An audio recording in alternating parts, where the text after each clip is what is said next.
Hello, this is Michelle Grosvenor from the Associated Psychology Practice, and today I'd just like to share a few quick tips with you about managing anxiety. So one of the first tips for managing anxiety is to stay in the present moment. Anxious thoughts tend to be what-if thoughts, whereas if you turn your focus, your attention back to what is happening rather than what could happen, that can help you to be able to manage a situation better. Another important aspect to managing anxiety is to just kind of keep in mind that thoughts are not facts. So often what will happen is that when people have anxiety, they also tend to have these fantastic imaginations.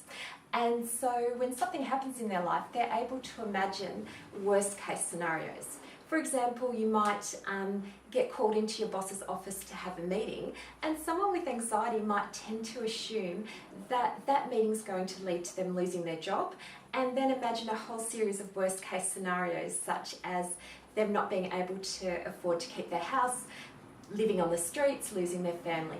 Whereas those things are highly unlikely to happen to that extent. So it's really important when you've got such a great imagination to be able to ask yourself, what else could happen? What's a different scenario that's not a bad one? For example, your boss calling you into their office could actually be to ask you about being involved in an exciting project, to talk about future opportunities with your company, or just something mundane.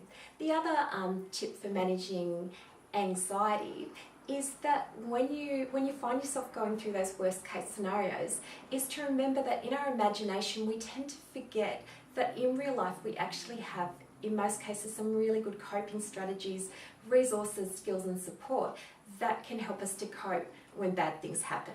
So just really encourage you to stay present rather than jumping ahead to what could happen, to remember that thoughts are not facts, and to keep in mind your own skills and resources for coping with stress.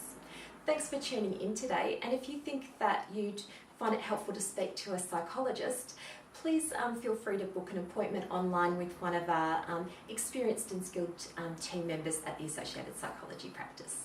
Thank you.